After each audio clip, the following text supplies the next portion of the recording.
part of the game. It's a rich thing.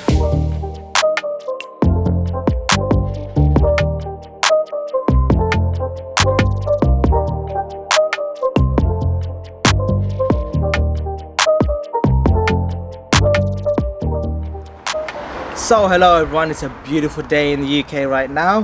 What I'm looking at doing is working on this Range Rover Evoque today. I'm looking at installing the ambient lights setup as I've done with all the other cars. With this car, first off we're going to need to look at removing the center console, the door cards and possibly the rear seats to be able to get the right look that we're going for and get everything as nice as I can. Sorry about any background noise. But yeah, we're going to start looking at doing the build now, so let's jump right into it.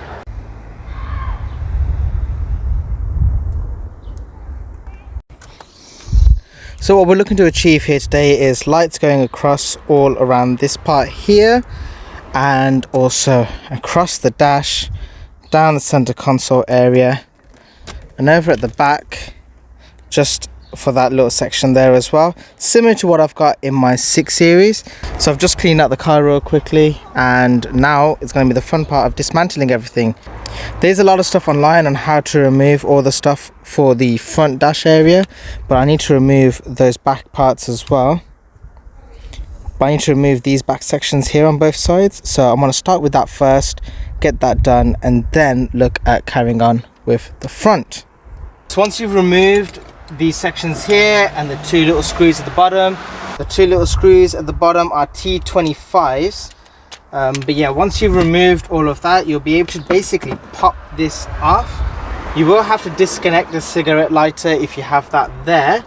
And these are all literally just held in by these little clips, just going all the way across. And that's it. You slide it forward because you do have the seat belt buckle and you do have the rear seat holder connector point just here. So you have to pop it all off, slide it forward, and it just drags out. And you can do the same on the other side as well, and then basically you have access to everything back here. So I've already removed the T25 just from the bottom. I've loosened these. This is T40, all of these. That little ratchet saves a lot of time. So with this side it's going to be slightly different, whereas on that side you got all the electrical stuff, this side you don't. We do have this light that you have to be careful of, so you just remove this trim, pop it out. Everything's popped off and loose. Just move it around a little. Voila! That's how you remove the rear trim from the Range Rover Evoque 3-door hatchback. So here is where I'm at right now. Remove the door cards, which is pretty simple. You've got a screw that goes through the side just over here.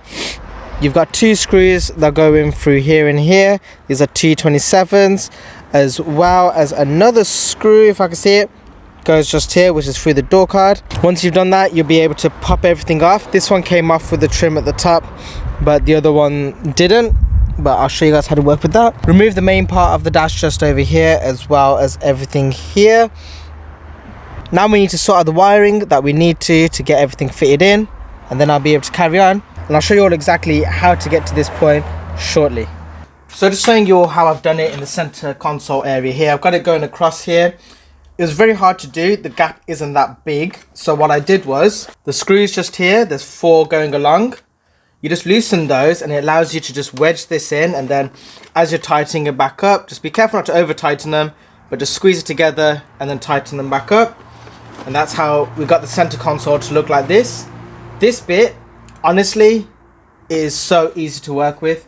This car is just very comfortable. It does take a little bit of time and everything, but it's not one to just cause you to stress out. So really enjoying fitting this into the Evoque. Let me show you what I've done with the wiring.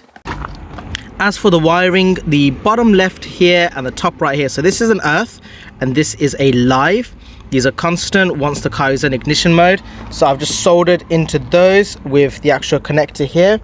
Same on the other side. So the top right and the bottom left of this one here, this part of the connector is the live and the earth. So that's happy days. For the rear door setups, the cigarette lighter here, I've just tapped into those with both of these. So it's got 12 volts going to them, and that's going to be 1, longer one going over to that side and a shorter one going over to this side. And so this one is going to go across the dash. I've had it just kind of fed through behind all of this. Down here, this one I've got coming up here. This is for the center console, and so is this one. So these two are going to be coming down both sides. That's going to be wired up here. All the wiring is just down in here, and there's so much space in here to stuff everything in once you've got all of it done in the right place. Cigarette lighter's just there, which I've tapped into just there. Because I can't get to it comfortably to solder, I've just used these connectors here, and that's got the two for the front center console, as well as this extra one here connected up.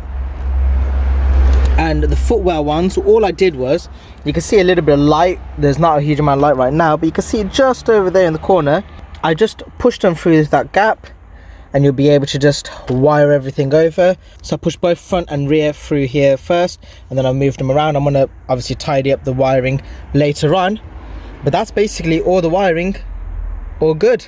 So the car does go a bit crazy. It's got its hazards on because all this is disconnected. But you can just see all the lights. You can hear it pink away now. You can see all the lights are working. The footwell ones are working, but it's a bit dark there. The door one just there. This one just over here as well.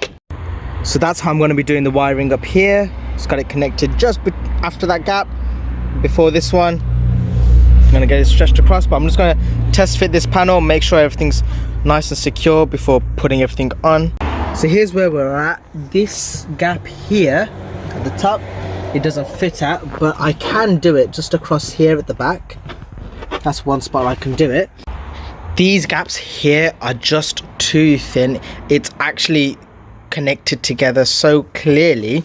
If I show you the back, there is no way to dismantle this apart from unwelding it, plastic welds, which is very, very, very long job, and I don't have the tools and everything like that to get it back on perfect. So yeah, I'm just thinking I might be able to do something similar to the rear and just do it across here at the bottom. That's a chance I can do that, but it might require me to do a little bit of drilling just here and here.